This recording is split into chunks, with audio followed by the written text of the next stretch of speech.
कोशिश की जा रही है। आप देखो, लगातार ओबीसी के लोग जागृत हो रहे हैं, एससी एसटी के लोग जागृत हो रहे हैं, वो अपने हक अधिकार के लिए लामबंद होने के लिए तैयार हैं। अब घोड़ा घास से दोस्ती करता है तो घास का ही नुकसान होता है। घोड़ा को जब भूख लगती है तो घास को घोड़ा खा लेता है। ओबीसी एससी एसटी को समझ में आया कि हम तो दोस्ती करते हैं और जब इसको भूख लगती है तो हमारा ही हक अधिकार खा लेता है। तो अब ओबीसी एससी एसटी के अंदर चेतना पैदा हो गई। तो ओबीसी एससी एसटी के मुद्दे पर चुनाव नहीं होना चाहिए, रिजर्वेशन के मुद्दे पर चुनाव नहीं होना चाहिए, एजुकेशन के मुद्दे पर चुनाव नहीं होना चाहिए, किसान के मुद्दे पर चुनाव नहीं होना चाहिए। चुनाव या तो हिंदू मुसलमान के मुद्दे पर होना चाहिए या तो भारत पाकिस्तान के मुद्दे पर होना चाहिए। ये चीज तय करने की कोशिश की जा रही है, ये हम लोगों को समझने की जरूरत है। और ये वही लोग तय करने की कोशिश कर रहे हैं जो पहले ही अपने को हारा हुआ मान लिए। इलेक्शन नहीं हुआ है, डर गए। आप लोगों को पता नहीं गतिविधियों का कैसे आकलन है या नहीं है, मगर मुझे जो आकलन है कि डर गए हैं आरएसएस बीजेपी के लोग, और उनको लगता है 24 हाथ से निकल रहा है, किसी तरीके से बचाओ। तो किसी तरीके से बचाने के लिए बहुत सारी चीजें कर रहे हैं और करवा रहे हैं। अरे भाई 2 दिन 4 दिन 1 हफ्ते पहले से माहौल वहां का खराब हो रहा है। पुलिस को सारी जानकारी है, सारी इंफॉर्मेशन है, कौन कौन से लोग गड़बड़ी करने वाले हैं इसकी भी इंफॉर्मेशन है। वीडियो सारे ऑडियो वीडियो सब दौड़ रहे हैं सोशल मीडिया में। उसके बाद पुलिस परमिशन दे रही है यात्रा की, और यात्रा का परमिशन देना तक ठीक है। यात्रा में हथियार वाले लोग कैसे पहुंच गए जब पुलिस की परमिशन से यात्रा निकल रही है?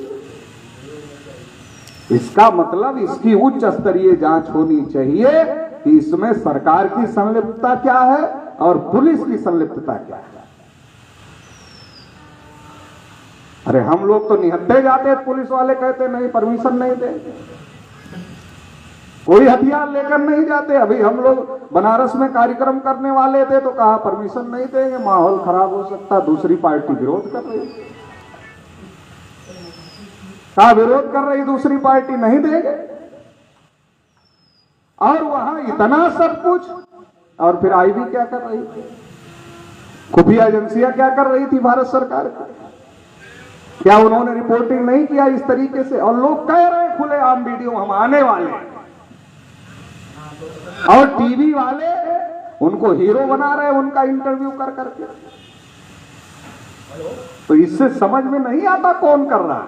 जनता नहीं कर रही, जनता नहीं कर रही है, ये करवाया जा रहा है, ये प्लानिंग तरीके से करवाया जा रहा है। जनता इसमें शामिल नहीं है, ये बात हम लोगों को समझ लेना चाहिए। नहीं खामखा हम लोगों को लगेगा कि हमारी ये जनता ही ऐसा कर रही है।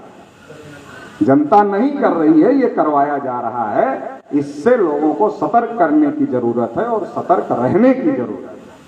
अभी 24 तक और भी माहौल खराब करने की कोशिशें हो सकती है, इसलिए उसको रोकने की जरूरत है। जिसके हाथ से सत्ता जाने का समय आता है तो बहुत कुछ करने की कोशिश करता है, और इसी प्रकार की कोशिशें ये चल रही। अगर इसकी ईमानदारी से जांच हो जाए तो जो मैं कह रहा हूं, दूध का दूध पानी का पानी सामने आ जाए।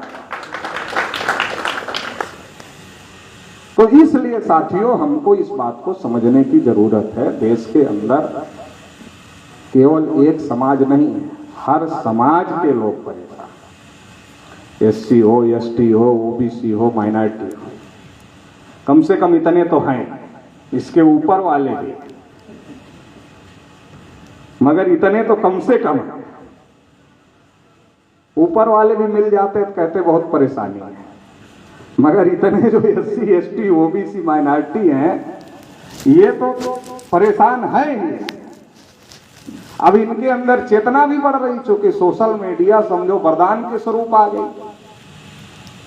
अब विकास पटेल यहां बोल रहा है तो हो सकता है कि यहां कुछ कम लोग सुने, लेकिन वही चीज जब यूट्यूब पर जाएगी, वो कहां तक जाएगी, कितने लोगों तक जाएगी, ना उसको हम जान पाते हैं, ना दूसरा कोई जान पाता है कहां तक जाती है। तो इसलिए अब चीजें ग्लोबल हो गई है और अब हमारी बातें भी लोगों तक पहुंच रही हैं, इसलिए इतना आसान दूसरों के लिए भी नहीं रह गया।